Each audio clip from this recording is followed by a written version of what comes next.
We're on site with the Measured podcast at MREC 2025, filming from the RSC booth.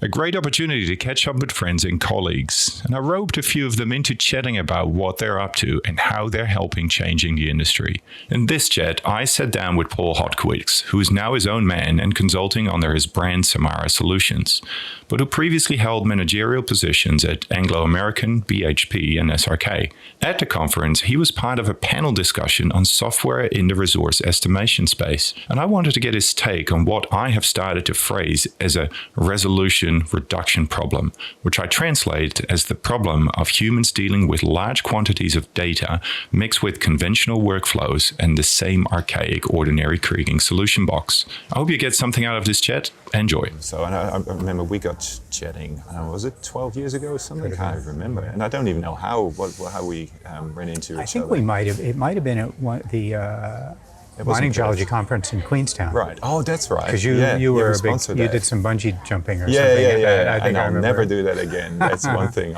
because I was doing a lot of work. I was at SRK at the time doing a lot of work with Leapfrog. So I had been over to Christchurch a few times. This was before the earthquake, so they still had their office there. And I was SRK was involved in the kind of geology side of the Leapfrog development. In the early days, I was very, very fortunate to just stumble in at that time, which was 2001, 2002. That was my first work, and that's when I met Jun, and he was just getting it started. So it was very, very fortunate timing for me. Well, I talked to Jun about that startup because he actually came to Dunedin at some point. We had a great conversation about that time. Oh, that's right. I have seen that podcast as well. Yeah, because I've known Jun since then. And he's singular personality, but I've always enjoyed time with him. I wasn't intending to go down that route, but there's a lot of discussion out there at the moment about some of the, let's call them world events in the geology space. There's it's sad because I think we're in desperate need for people to move the needle. And I haven't quite figured out what the formula is to both retain one's professional integrity, not to do the tall poppy thing, but somebody's got to say something if we want to, as I call it, get off this planet, and somebody has to be out there. And what I do appreciate about Jun's work, he challenges status quo. Sometimes he says, in the eyes of people that strongly disagree, says things that clearly irk people, but you do need people in the industry that move the needle, and that thinking is, and Jackie's a person that does that, and I found it, and with a lot of people that I always try to bring it back to kind of a technical conversation, because that's where you're kind of comfortable. It's more data driven. There's quite reasonable understanding of agreeing to disagree, and that's something that I think the world maybe needs more of, that it's okay to disagree, but just state your case and then say, okay, that's how I see it, or that's how you see it, and there's a different way, it's not, I don't know, we're not curing cancer here, right? But it is an important part of our industry. Well, it is, and exactly, we aren't curing cancer, but we do have problems to solve, as we tell each other every conference in whatever shape or format. As a genuine question, right? Isn't it from where you're sitting, and maybe just to cover your experience in a minute in terms of how you're placed to talk about this stuff, because you've done a lot of work in consulting, but also work for a large company, right? So how do you see what I think is this societal problem with not being able to disagree with each other anymore, right? And I called that out in a conference yesterday. Let's stand up and say, hey, look, actually, I don't agree. Why is that not possible? Yeah, I don't know. I think maybe we just have shallower trigger points, because that's kind of part of how we interact more. It's less of this and more, which is kind of unhealthy, and it can be if people don't have that personality to kind of say that's okay. I mean, just in my case, I don't want to talk too much. I'm originally from the U.S., right? But I left there in the mid-'90s, and it was a different world then, but I have to be kind of careful when I, if I talk to friends or relatives. Right. Call up, it's like, okay, I have to kind of think, okay, how am I going to frame these questions? It's not a fun feeling. But it's that ability where 10 or 15 years ago you could kind of say, okay, I'm okay we can agree to disagree and be civil about it. And I don't get into big rants about it, but I do realize there's kind of that people's trigger points are at a different level, and so you just have to be careful. And in the industry, I don't know if that applies necessarily in the what we're talking about, but I do get that sense that sometimes there's a different level of tolerance or acceptance that it's interesting. Yeah, it is interesting because I'm always motivated to and I think everybody else would be intuitively as well to contribute their little brick to the wall and sometimes you need to disagree to move an argument what you see in a lot of positions of leadership, people have quite strong disagreeable personality traits, right? So I'm fascinated by that from a leadership perspective, and what you talked about yesterday in the session, in a panel session, to maybe come onto a topic that I wanted to chat about. This whole innovation, moving the needle perspective, whether it's computing, software. I don't know. How did you feel that panel went? Because we struggled with it 2 years ago to try and find the right angle. I mean, it was interesting, and I had talked to Jackie about it, and I kind of knew what some of the framing questions were going to be. I thought, there is, and I can't remember, to be honest, whether I made these points where Jackie and I were just talking, or the panel all kind of merged in my head, sitting up there. But particularly with innovation, and that's in the past 10 or 12 years with roles at BHP and Anglo-American, and you could argue at SRK before then with software, but particularly with new ore body knowledge and scanning and sensing systems, the point I like to make is that's a lot of new ore body knowledge, but is it finding its way into block variables? Which I think groups like Verasio and Geologic AI and those groups. They're obviously here, but they, you should think about that. If a company is spending $20 a meter to scan or analyze core that is giving you incredible detail that you've never had before in terms of mineralogy and texture and chemistry and the things that Kerry talked about yesterday. Ideally, it's not just for pretty pictures or to build it should actually inform the variables, which is why I was interested to come to this conference, because I didn't come 2 years ago just to see how or where it's being used. Because I think I made the point yesterday, when I meet a resource geologist or a metallurgist or a mine planner, I'll ask them, do you see any of this new core scanning technology in any of your models? And mostly, nope, don't know how to do it or aren't aware of it. And the thing I like to think about, if you talk to a mine planning engineer or a metallurgist, they'd be perfectly happy to say, tell us where the clay-rich zone is, plus or minus 10%, that's fine. Just let us know where that is. And with the scanning technology, that's not a problem now. And it's not like, 5 years ago, companies might have scanned a few dozen holes. Now it's hundreds of holes. So you can really see that. That's where I'm interested, just in understanding the geology, that, what the words say, ore body knowledge, but how is it being used by this community? I think I just had a chat to Angus sitting here, and because we're doing a little bit of work together to exactly package that transition. But the way I framed it to him, and this is actually why I wanted to speak with you, is as I was listening to you on stage yesterday, and because I thought about this, what I call this workflow problem of information, because what I heard yesterday is we have a lot of data, but it's not a big data problem anymore, as somebody said. We're not using it. The variables are not going into the block models. So there is clearly a problem there, right? We're not, and I don't think we're actually framing the problem in more detail than that.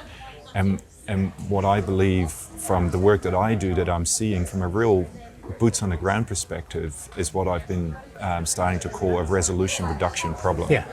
Right? Because we have this workflow. We're very workflow orientated creatures, and as resource geologists we operate across it. So I feel at this conference we've got perfect visibility, but we're not really zooming out. And so the workflow, I mean, we heard Jesse talk about it yesterday. Derek is estimating into simple domains and, you know, grade shells and, you know, implicit modeling. How can you go from this insane amount of data that we're now collecting to something that is ultimately still an ordinary creek model into grade shells? And it's a resolution reduction problem, because we're going in these massive step changes and we're not allowing that process to flow. Is that make it? Absolutely. And that's exactly right. I think that there's a gap in the industry, actually. It's a bit of a commercial gap between all of the service providers like Veraceo or Scan or Geologic AI that do this incredible scanning. So we get pixels down to, you know, 100 microns or something, incredible detail. But then there's a gap in how to translate that. And the next step in the workflow is drill hole intervals or contacts. That's where it all starts, because the resource modeler or the geologic modeler has to start with intervals that make sense geologically, so they can create contacts and domains. So how do you go from terabytes of data per drill hole to intervals? Spot on. That is the problem. And then the question that I wanted to ask yesterday at the panel, and I felt a little bit uncomfortable about it because it's such a rabbit hole, right? But do software, well, maybe split the question up. Do you think software companies see that problem? And if they see it, why aren't they stepping into the workflow problem as much? Because I can see some companies doing it, but not almost without focus. It's almost like they're reactive to little parts of it, but not holistically seeing the problem that they're trying to solve. So there's a couple companies, I don't know if I can name them here. Datarock is one, right? They're doing very interesting things, from everything from chip color to whatever, to defining intervals or contacts for geotech, or, you know, that's very interesting work. Geologic AI might do it. I did talk to someone over at Veraceo. You know, they have data analytics people now that are exactly working on that problem, but it's almost like the pitches. But you know, they need to know their own technology really well, obviously. But is that, and that's why I say it's kind of a gap in the commercial gap. Is there? It's kind of a translation service. It is. Pixels 100%. That's what we do, you know? Really. We're living in that translation space. And I think that's an important one for the new high-resolution, multivariate data that is now coming out of all these systems. 10 years ago, you can argue even 5 years ago, we didn't have a lot of it. Now it's everywhere. Right. But we don't have, the industry doesn't have that set of translation service providers that will then work with a project, say, oh, this is a porphyry, or this is that sort of deposit. Let's work together with the geologists and figure out, okay, what are the types of drill hole intervals that you need to start your workflow? And then you can give it to the modelers, and they know what to do as long as you define intervals. But it's going from the pixels to the intervals, which I think there's a gap, and there's. Is that something that you personally? Because I see, you know, you've moved away. No. I'm kind of. I'm just doing kind of advisory and you know, I try to keep it high level consulting around what kind of scanning system should you use for this project, or how much should you do, and how would you put that into a modeling workflow? And that's constantly the little road bumps that I'm coming into. Is how do the geologists in a company who are getting all this scanning data, and it's also presented, this is another thing, kind of not a pet peeve, but it still ends up, you know, everything we're looking at is still in the core box. It's only in the core box because we have to put it on trucks to, you know, move it from the drill hole, the rig, to the lab.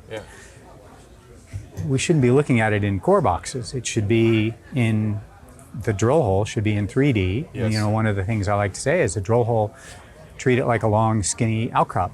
And then when you get this interval selection based on multivariate, high-resolution data, if you define those intervals well, and you have a good 3D environment that's easy to navigate and look around, then you can map it's a 3D mapping You need to exercise. give yourself between drill all holes. the options possible to make the best interpretation. And I think, it's amazing that, you'd go into core yards where geologists are still logging and there isn't even a section up on the wall or something about, and sometimes, the senior geologists say, no, we don't want the geologist to know where the drill hole is. They need to log it individually. Right. Oh, no. It's what is that Context about? is everything. So it's let's trust our ability as geologists to think in 3D and work in 3D.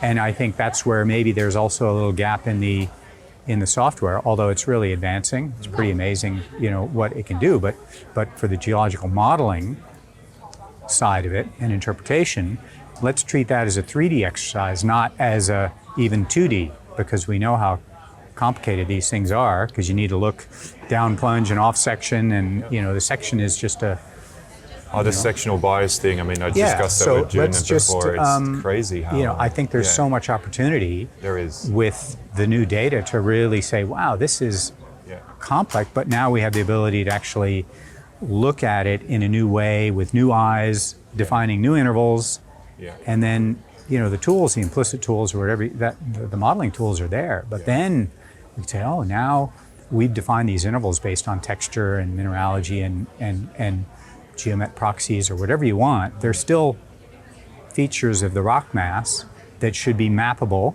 from one hole to the next to the next. So that's, I tried to make the point yesterday as well. I don't know if it came across. That's actually the fun part. Yeah. It's like the early days of Leapfrog when all of a sudden we could import 100,000 grade control points. It was like, wow, you can see things the world opens. that have not been mapped or have not been looked at in these operations that are 20 years old. Like that's what I remember how exciting that was. And you're just looking at gold or copper or nickel. Now imagine if you had half periodic table, all these mineral assemblages that you then decide which ones are related to how the ore body formed or whatever process, but now you can imagine if you could look at thousands of those in the way that you used to look at just simple assay data. At Anglo American, we'd scanned, thousands and thousands of meters of core. And I saw the results, and it's like, wow, this does not look like the cartoon cross sections in a textbook from the 70s anymore. These ore bodies can look very different with our new eyeballs that can see, the minerals. Well, I think with the experience that you have, you have seen what's possible. So when you go to an operation and there is some data collection problems, there are some resolution problems, and the fact that they're not using everything, you know what's possible with it. Yeah. I mean, we do a lot of work with PXREF and have been doing so for years. Yeah. And the amount of information that you can suck out of a PRX data. And, to this day, we still have problem convincing clients that they have data. Yeah. Right. And when you do a resource and you get the database, and then they give you the gold field. I mean, why would you possibly think that I don't want any of the other data? So we're circling back to the same place and that's where I think simple tools. And another one. I mean, I can make a plug. That looking at multivariate, high-resolution data, there's something at CSIRO that they developed, Data Mosaic. Yep, I know. Yeah, it's a great tool that I haven't used it hands-on, but something like that But there are a is few really companies important. that are doing the same thing. And I think it's why wouldn't you do that? Yes, That's our tax dollars there. They've developed something. Why don't we use that at least as a first pass to say, can we define broad, continuous domains in 3D? And then we say, okay, now let's look, at the detail inside and determine the high grade trends versus the low grade. We saw some talks about that yesterday. That makes perfect sense geologically, and now we can actually see it. Now we can see it, and I think, ironically, circling back to the start, I think that little program is actually exactly what I was talking about from a variance reductions, or resolution reduction, because the data mosaic you can. I mean, I haven't used it for a few years now, only when I just put it out, but from memory. You can set it at high resolution. You can break it up in 10 centimeter blocks and whatever, but you can move the needle and you can start reducing that resolution to something that works for you. Absolutely. And that's almost a typical explanation of the problem that we face. But the tools are there. And they call it domaining. They actually use the word domaining, but I think it's the interval length. Yes, that you can go from that helps 5 with meters the to But 50 I mean, that's centimeters the if thing. you We want. use words that we know Yeah. people find important. And don't get triggered by that word Yeah, just because exactly. you got two different meanings. Exactly. But I think that idea, you know, you look at some of the papers and they come out quite regularly. If you just want to divide this into 4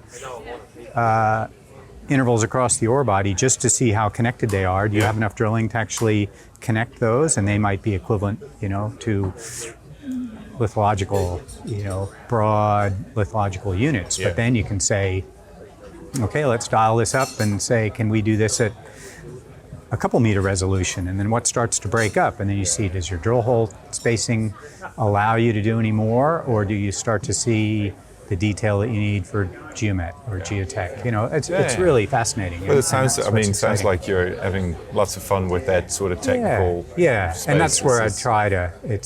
I'm very interested in just that because I just remember 20 years ago being so excited about. Right. Wow, look at, and now it's like that same. You don't sound any less excited. Well, about this. I hope it. I want to stay connected with it. connected Yeah. until I see that. Good. You know, and so. So where are you doing this from? Because I think weren't you based out of London for a while? Oh, for a little while with Yeah. Anglo. Yeah, no, I'm here in Perth. You're in Perth, lived yeah. here for a long time. time, And yeah. very happy to. And you know, a lot of things are happening here. A lot of the vendors are right here. Yeah, I'm absolutely. actually trying to work with the universities. I'm adjunct at UWA and UQ. Right. You know, and thinking there's great opportunities, for example, to get students Yeah. to see how this technology is being developed because it's right here. They can go to these units just down the road. So I think there's opportunities for teaching at an undergraduate level where you could say, well, you know, we used to just get maybe a bit of spectral geology in a remote Right, sensing yeah, class. yes. Now you can it's- say, let's all at see your how this is fingertips. being used. Right. And so when you get to your first core yard, you won't have to ask, what is that big box over there and why is it scanning core? You'll actually know, oh, that is generating this new ore body knowledge I'm supposed to use. You know, so I think there's some fantastic opportunities also in kind of undergraduate. No, that's good. Sounds like you're having fun. Yeah. Thanks, So man. far. Yeah, that's been great. Awesome. That's Good great. fun. Thanks for René. chatting. Yeah. Yeah, of course.